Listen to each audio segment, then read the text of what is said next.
Great job. Come here. Come here, come here, come here, come here. Give me a handshake. Good job, man. Good job. Good evening, everyone, and thank you for having me here this evening. Now, before I start, I want to make sure I say a few shout-outs, a few thank yous to some people I'd like to thank. First, I'd like to thank the Board of Trustees of this wonderful organization here at Founding Forward, including some of the gents that you see right here on the board, people that I've worked with at Good Citizen Day.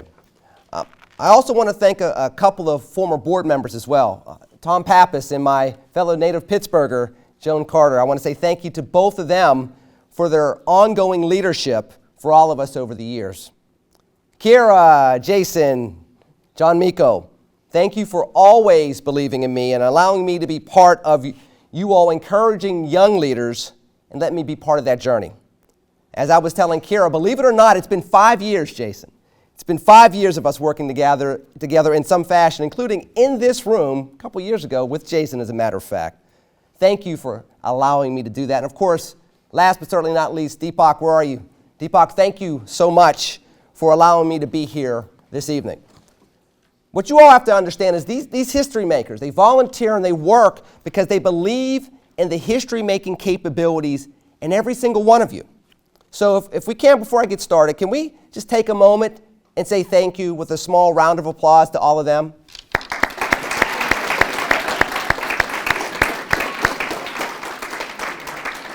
Thank you. Let me get to two items that I want to touch upon before I get to my remarks. And yes, I got to be honest, I prepared remarks. Oftentimes for a group this intimate, I would rather go off the cuff and be more interactive, do something more like a school lecture. But let's be honest, it's Saturday night, it's close to you all heading home, and you all haven't been in class for a couple of days. I'd have to imagine you want to avoid something that looks like school for one more day, right? Okay. So I thought I'd be intentional and prepare what I actually said. I thought it would be best to be intentional with my time with you this evening, in large part because I want to task you all to be intentional with putting the pillars of civic responsibility at the forefront of your lives as Americans moving forward. So as an example to you, I'm being intentional with several things that I'm doing here tonight, including how I'm actually dressed. And that's one of the brief things I want to touch upon this evening before I get to the greater theme of my remarks.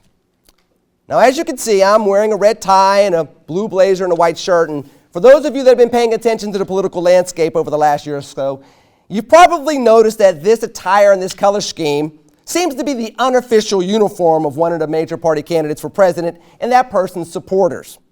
In fact, unfortunately, it seems to buy into a larger idea that one party controls the image of patriotism, or that one party is better than another.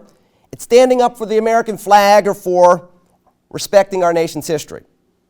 But I intentionally wore this combination to break down that stereotype and maybe in some small way reclaim this look again for the greater swath of Americans. So let me remind you with my token example and with a few other examples on the screen that no one side shapes the true image of our nation. Every American owns the red, white, and blue. Every American story is part of the American story. So be intentional in remembering that no party owns the flag, no politician owns patriotism, and no subset of citizens owns the American dream more than another. Every day, remember that America is bigger than a person or a movement. In fact, I once said in a speech years ago that yes, there is change that we can believe in, but it will never come from a politician or a government program. And over the years, we have seen millions sway back and forth with the pros and promises of politicians on both sides of the aisle. Meanwhile, many of them abandoned their own obligations to uphold the Constitution and representative government that is there for all of us across the nation. And with that, they stopped being accountable with their oaths, and they don't serve us very well in the process. Over your time here at Spirit of America, you were reminded why you just simply cannot let that happen. During my time with you tonight, it's my hope that I can tie these reminders together into a message that you can take with you home and take with you for many days to come.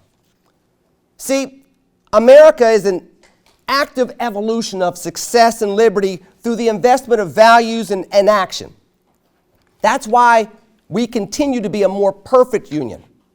Mind you, I said that America is an active evolution, meaning that we are changing and adjusting to the times while we are keeping the core of who we are intact so that we can survive and thrive.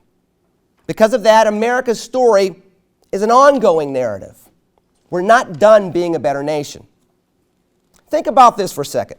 The lawful injustices, things that were actually allowed to be done, those things of yesterday, things such as slavery, lack of women's suffrage, and encouraged hatred in law of gay and lesbian Americans, those things today are on the ash heap of history. With the same persistence today, the troubles of today won't be the troubles we face tomorrow. By then, if we're persistent, we will have put those troubles on the ash heap of history. But notice I said we. No one person fixed yesterday's problems. No one American will fix today's issues. No one person is responsible for making America great. No one party or movement loves America more than another. Every citizen of the United States is responsible for our greatness, and every American is responsible for securing our values and advancing our nation. We share a civic intentionality to uphold and uplift our democratic republic. Every citizen of the United States owns that task. We share it. And when we work together, we make up this great democratic republic and its finest traditions. Don't let anybody distract you from that with their rhetoric, with their images, or how they use our shared colors. In fact, that's why you came here this weekend, right? To learn how to work through those distractions and improve upon your abilities to participate in your nation, in our nation, as a force for good, in your own unique and valued ways. So let's be clear. The greater American good will come from all of you and all of us working together. Abraham Lincoln once said that, "Let us at all times remember that all American citizens are brothers of a common country and should dwell together in the bonds of fraternal feeling." Now, he said brothers, and I will add sisters to that statement in the spirit of inclusion. The security of a common country and the ingenuity of a prosperous nation rests upon all of us.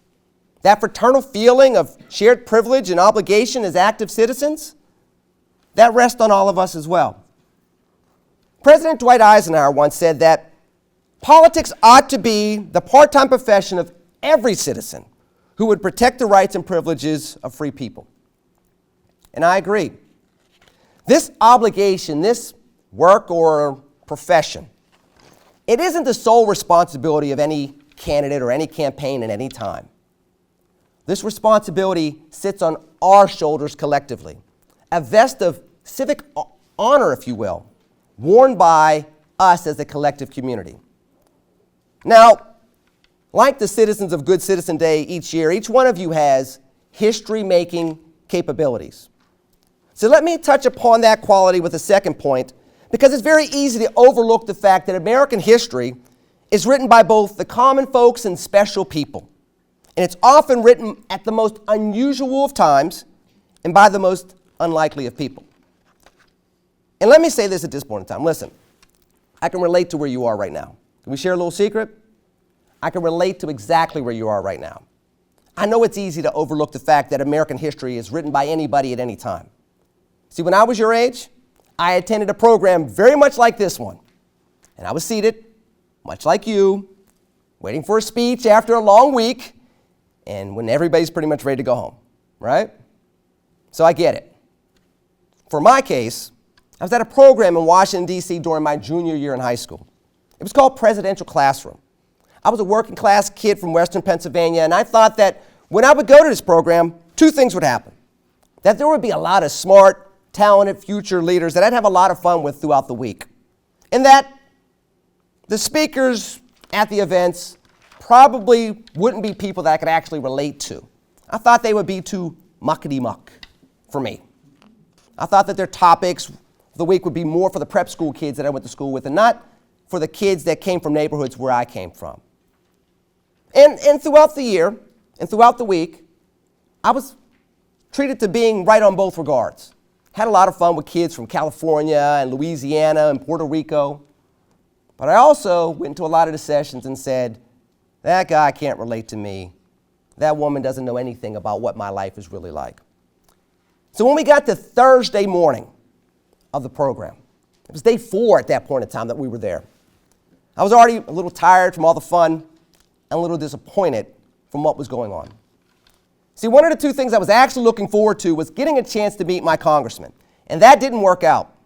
And I was one of the few kids in the program that didn't get a picture with my congressman, sitting at his desk or her desk, shaking his hand or her hand. Then I heard that Thursday morning that the Vice President of the United States, the future President George H.W. Bush, we were told at the last minute that he wasn't going to be able to attend and talk to us. And at that point in time, I was done. I couldn't even go home and tell my folks that I got a chance to see the Vice President, and I wasn't going to even get a picture with my congressman. I got to admit, I checked out. I was over it. So when the MC that morning comes into the room and says, hey, we got this really cool replacement that's going to speak instead of the Vice President, I got to admit, I stayed checked out. And when they started giving this guy's bio, much like the young man did with me, I stayed checked out. And they were talking about how this guy was a war hero that had just earned a big, cool promotion. He went from Deputy National Security Advisor to the National Security Advisor. Now, who is that person? That person is appointed by the President of the United States to give advice on the top foreign and military maneuvers of the country. It didn't resonate with me when the MC mentioned that this former C-level student was a son of immigrants growing up in New York City and rose through the ranks in military service. He started out in ROTC and with hard work and talent ended up becoming a 3-star general. I was 16 years old, much like probably many of you out there. And all I could think of was they're replacing the Vice President of the United States with a dude that couldn't even get a B average in school. This dude is replacing a guy that went to Yale. I bet you the guy that's going to talk to us doesn't even know what Yale is. But like I said, I couldn't think about the fact that history makers, especially in America, they could be found anywhere and they can have a connection to me at any time. The bottom line is American history is constantly written by common folks and overachievers. So once the MC started going on and on and on and ended up reading the list of accolades, going on and on, it finally ended up hitting me. That concept of the history-making capabilities in any and all of us, it probably hit a few others in the room, my friends, the same exact way, once the guy walked into the room. See, in comes walking into this room, this tall, strong, poised, proud, and gracious African-American man, strutting in like the accomplished soldier that he was, while we all sat there and stood silently. Some of us were stunned. I know I was. And as he asked us to sit down once he got to the podium, my whole mood and then thus my whole perspective changed. It was the first time in my life I'd ever heard the name Colin Powell, a man that eventually became a 4-star general, then was selected to be chairman of the Joint Chiefs of Staff, and eventually became the first ever African-American Secretary of State. He was a man so revered in America that in 1996, he won the New Hampshire Republican primary for vice president as a write-in candidate because he wasn't officially even in the race. Now, there's 2 points to that story, and basically there's some good news for you and some bad news. Who wants the good news first? Who wants the bad news first? Bad news? I figured you'd say that. Bad news is, I'm sorry, y'all. I'm not a cool war hero.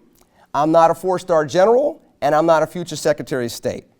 Now, I did win a write-in congressional campaign myself, but I'm never going to be as cool as Colin Powell. So you're stuck with me, and I promise I'll do my best not to come up short in my remarks. But even as I say this word short, I'm going to remind you I'm very sensitive to how tall I am, so please no remarks on my height. Thank you. Now the good news. You can learn what I learned from Colin Powell many years ago. You can find part of the American story anywhere that connects to you, and you can find it anywhere across America's landscape. People of different backgrounds fought together so that your place in America could be secure. People of different backgrounds marched together so that your worth as an American is secure. And in fact, people of different backgrounds, in fact, all backgrounds, they built this nation. So never doubt the fact that you belong. So honor these people. And don't check out. And I'm not just talking about checking out of my speech or checking out of the rest of your time here at Spirit of America. I'm talking about checking out of your obligation as American citizens. That's why we're here, right? We're here to strengthen our knowledge to become better citizens. And we're here to strengthen each other to become better people.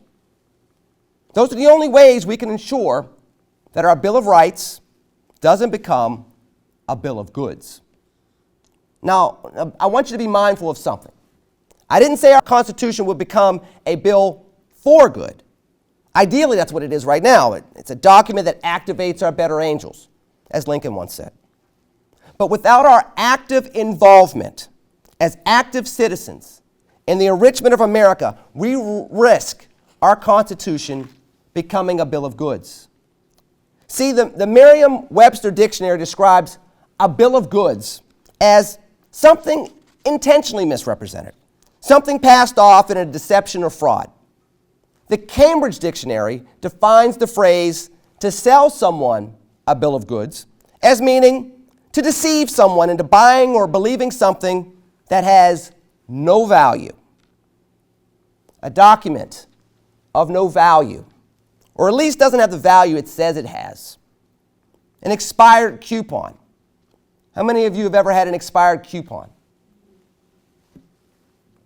How many of you have had to deal with an empty promise? It's the same thing as a fraudulent check.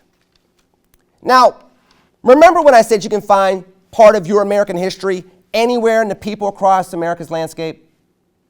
I had that honor just this past Sunday of seeing that play out once again in my life, when I had the chance to talk with Martin Luther King III, the son of the iconic Reverend Dr. Martin Luther King Jr. It was a direct reminder to me that sometimes we find ourselves one step away from touching America's history, and perhaps with effort and persistence, we ourselves are one step closer to crafting the next chapter in Americans' history. Now, we've all heard his father's I Have a Dream speech, right, from 1963? And mostly we've heard his dream where he says that, and I quote, "My 4 little children will one day live in a nation where they will not be judged by the color of their skin, but by the content of their character." But what I want you to remember tonight, and what I want you to consider, is what he said at the beginning of that speech, when he talks about empty promises that had no value. Now consider this. He said that when the architects of our republic wrote the magnificent words of the Constitution and the Declaration of Independence, they were signing a promissory note to which every American was to fall heir. This note was a promise to all men, yes, black men and white men, that would be a guarantee of inalienable rights, liberty, and pursuit of happiness. It is obvious today that America has defaulted on this promissory note insofar as her citizens of color are concerned. Instead of honoring this sacred obligation, America has given the Negro people a bad check, a check that has come back marked insufficient funds. But we refuse to believe that the Bank of Justice is bankrupt. We refuse to believe that there are insufficient funds in the great vaults of opportunity in this nation. And so we've come to cash this check, a check that will give us, upon demand, the riches of freedom and the security of justice. We have also come to this hallowed spot. Again, this hallowed spot was the Lincoln Memorial in Washington, D.C. We have come to this hallowed spot to remind America of the fierce urgency of now. Now, do you all know what an ATM is? Yes. Okay. So back before Venmo and Cash App, ATMs were everywhere. And more often than not, you get a check, a paper check. And when that check would bounce, does anybody know what a bounce check is? Bounce check is basically, it's no good, right? Insufficient funds. When that happened, and the older people in the room have gone through this much more than you all probably have, there were two choices you can do, two choices you can take. There was still a debt to be paid, and the person that had the check could very easily say, you know what? This person robbed me, they defrauded me, they're not going to be able to give me my money, and I'm going to forever be without. And there's nothing I could do about that. That was obviously one choice. Probably not the right choice, right? Now, as the older people in this room experienced firsthand, there was also another choice. That choice was to remedy the situation one way or another. It was to either go back to the bank and try to cash it the next day, or the next day, in some instances, the next day, the next day, the next day, until there's money in the account and you can actually get your money from cashing that check. You can go back to the person that wrote the check and say, hey, this check's no good, can you just give me the money instead? Now, if neither one of those worked, worst case scenario is you can go to small claims court. Go in front of the likes of people like Judge Judy and Judge Wapner, those folks from the Judge Judy show or the People's Court from back in the day. My point is this: with that second and active choice, that promissory note, that check was going to be honored because a debt was owed and proper resolution was required. There was an understanding that the impact was greater than just between the bank and two people, one writing a check and one receiving a check. It involved the tellers and the bank managers trying to resolve the situation when you went to customer service. It resolved other things as well, like there were other people that needed that check cashed. Rent had to be paid, right? Groceries had to be bought, right? The light bill, the gas bill, those had to be paid, right? School tuition, school supplies, clothes, other necessities had to be resolved. Having insufficient funds with that check, that promissory note, it wasn't an option. Because so many people counted on that check to be true, resolving the problem and fulfilling the promise of that check was the only way to go forward. It was important that that check, that promissory note, was made good and those funds were made sufficient. Imagine how much more important it was to Dr. King in 1963 to remind us of the promissory note that he mentioned, the magnificent words of the Constitution and the Declaration of Independence that forged that note to which every American, including you and me, were to fall heir. Imagine if the promise of the Constitution went on being insufficient. He was telling us back then in 1963 that our activism, our determination, and our effort to go the extra mile is necessary to fill that promise from 1776. The call to action from Philadelphia is the same call that we have here in Valley Forge today. Our collective efforts as an active America, working together as an educated citizenry, keeps our Bill of Rights from becoming a Bill of Goods. It helps us fill in the gaps when things are insufficient. It helps us fulfill the promissory note for a more perfect union. Now, you all have heard of the Bill of Rights, and you also have heard about the Bill of Responsibilities. Those commitments you learned about here during your time over the last few days. The 5 pillars of civic responsibility that the bill speaks to: participation, generosity, respect, productivity, and accountability. They connect us to each other. They connect us to our better selves, and they bring out our potential as a better nation. And don't be fooled. Becoming a better nation is not a guarantee. It's something that we must do intentionally. We must believe in it intentionally, and we must do it intentionally every single day. It's something that we simply cannot take for granted. Now, California Governor Ronald Reagan, who ended up becoming the 40th President of the United States, he said this best in 1966 in Sacramento, California, when he reminded Californians that, and I quote, "Freedom is a fragile thing, and it's never more than one generation from extinction. It is not ours by way of inheritance. It must be fought for and defended constantly by each generation." Reagan's message matched the turbulent 1960s with all the chaos that went on in that decade.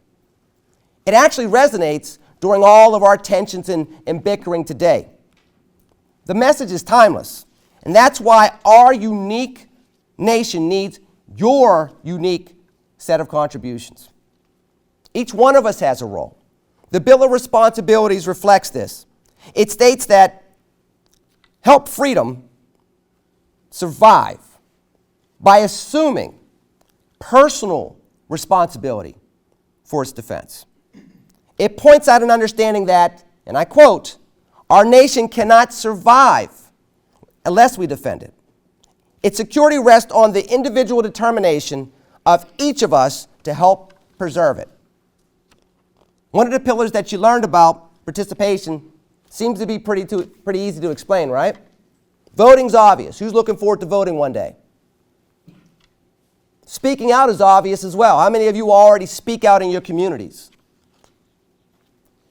But yet, participation is more than just voting and speaking out.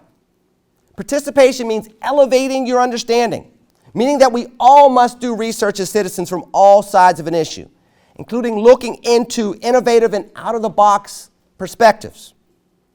Sometimes evolution to a more perfect union means taking something never tried before and within the American framework, turning it into a solution for a common good that was previously impossible. It's also opening up our hearts and our minds, not just our mouths.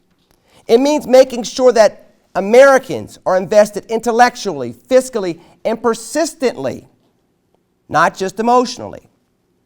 It's moving with intentional wisdom and all deliberate speed. Moving with sporadic haste and making rash decisions, that just won't do in a democratic republic.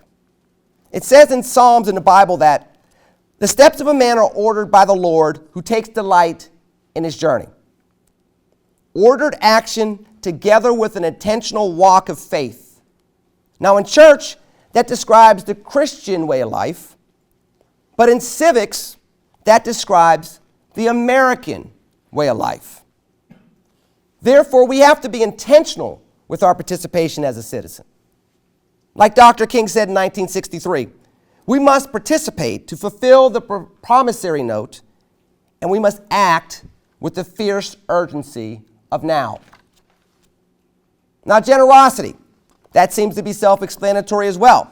It's what we can give in time, talent, and treasure to advance our society to make sure the American dream is available for everybody.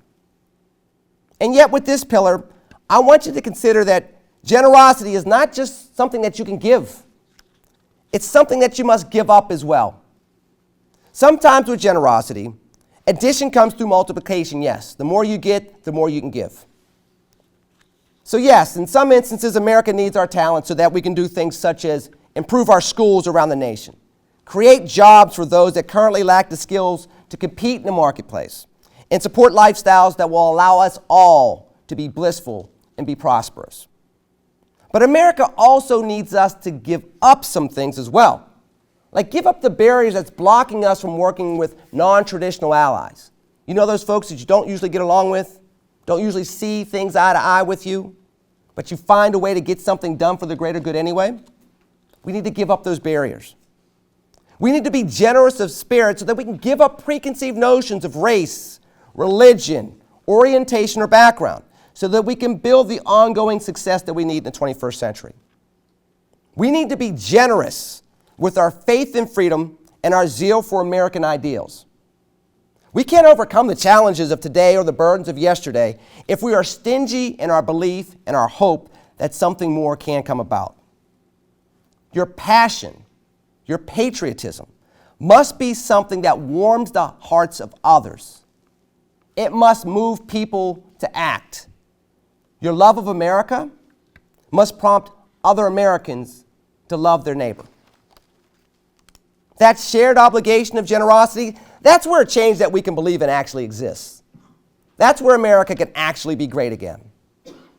Because we know that when we flourish, the generosity of time, talent, and treasure to help more Americans succeed, that will flow more often throughout American life and make a better life for us all. Now, respect. That also seems to make sense, even though it's pretty hard for the grown folks to respect each other these days, is it not? It's a simple proposition. Respect Americans from all sides, all shades, and all communities. Respect those that are different from us as fellow citizens. Give respect and don't allow our dichotomy to be something that's divisive. Don't let the diversity be something that both brings us together and separates us at the same time. Doing that is hard enough as we see today. Yet the type of respect that the civic pillars of responsibility is asking you to do is much more than just being nice to each other or playing fair on the political battlefield.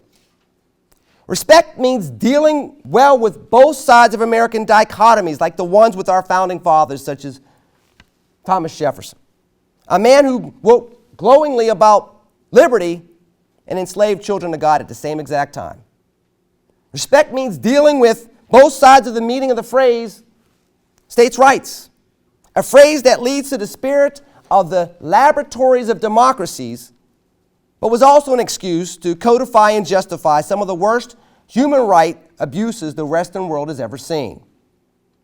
Respect as a civic responsibility means finding a way to respect those genius contributions to our enduring fabric while critiquing the flawed humanity that fathered them. Respect means dealing with dualities in America, analyzing the best and worst applications of them so that we can learn from those history lessons and make a better society as a result. See, you have to understand that America's past is not made up of gods and fictional characters. It's made up of normal people. People like every single one of you. They pop up over time and they do extraordinary things, sometimes unexpectedly, throughout American history. And just the same, America today is not made up of angels and demons that are defined by partisanship or where you live or how much money you have. Today, we're made up of everyday folks looking to do better every single day. American history is made up of peculiar, complex, conflicting, confusing, and unusual facts and figures, and yet this hodgepodge throughout our history has found its way to be inspiring and uplifting. Therefore, we have to make sure that we're respecting the many details of American history, both good and bad, to make sure that we can figure out what the greatest good within each lesson is.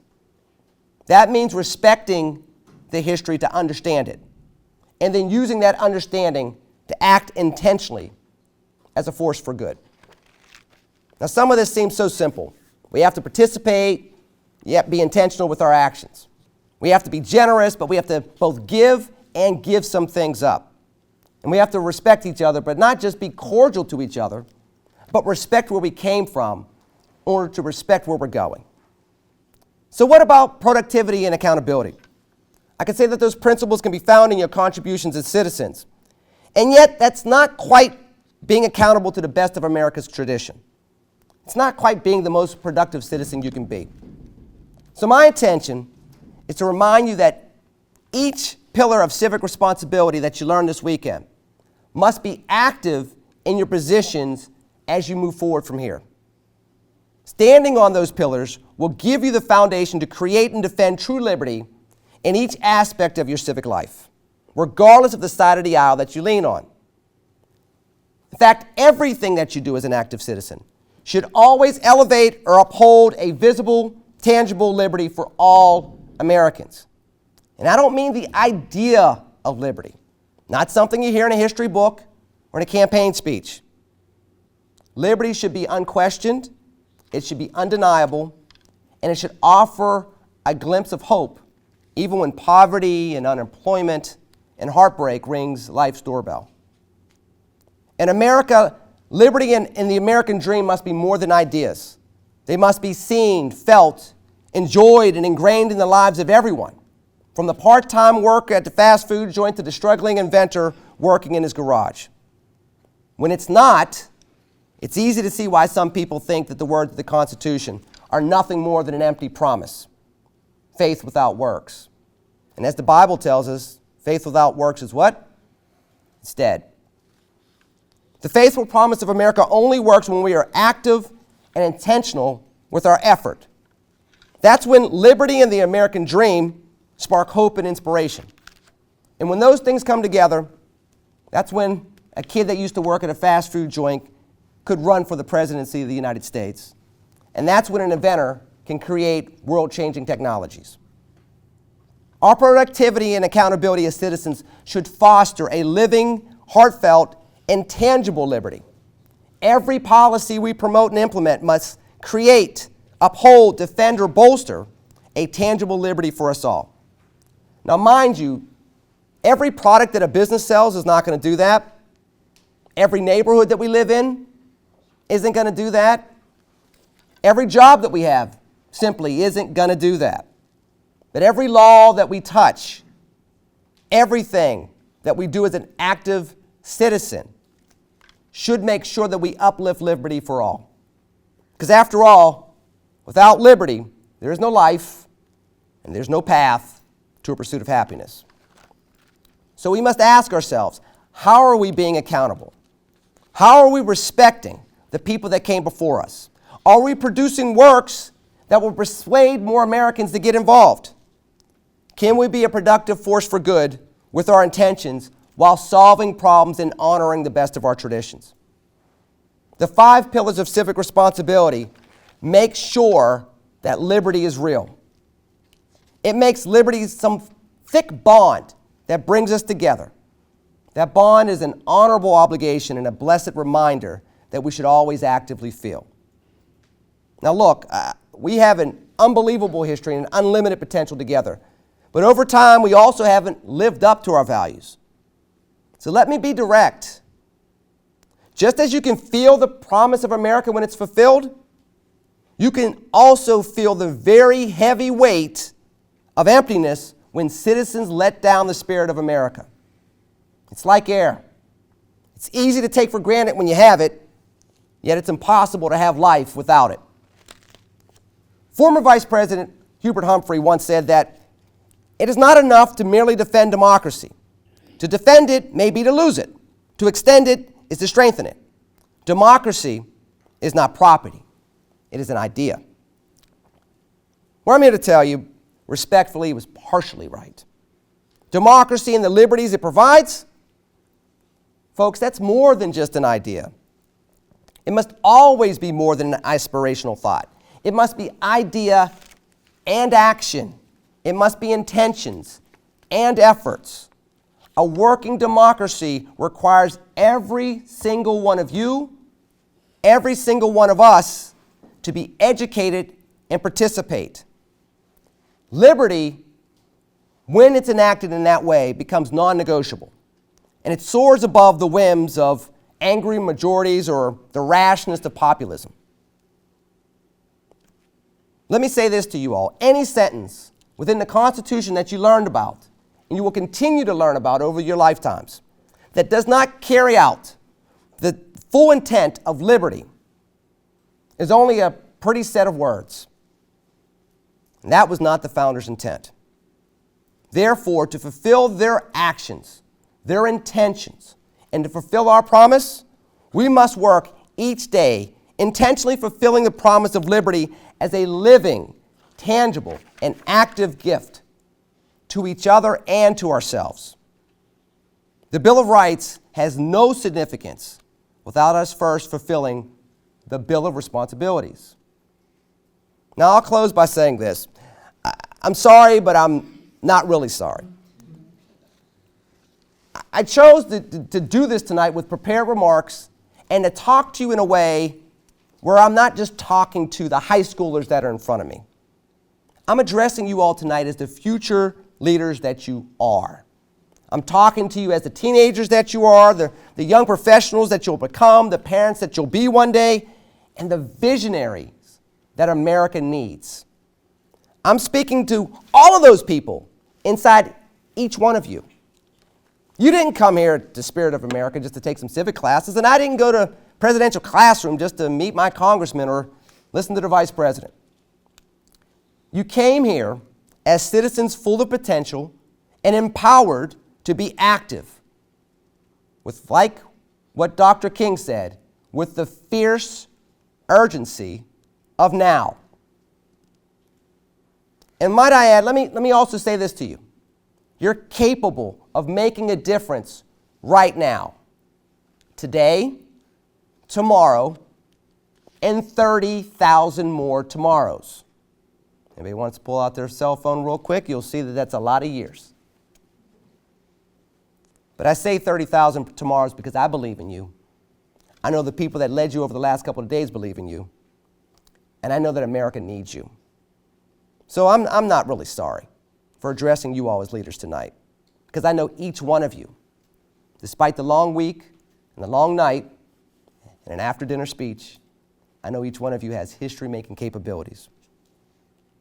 Embrace the 5 pillars that you learned about this weekend: participation, generosity, respect, accountability, and productivity. Make history in the years to come. Make us a more perfect union. Believe not just in our values, but believe that you can bring those values about yourselves. Working with people like you, working with people not like you, and by being the person that you will become one day. And by doing that, you will help us bring about a more perfect union throughout your lifetime. But make sure you do it intentionally, proudly, courageously, and patriotically. I appreciate you all's patience tonight. Thank you so much, and God bless you all.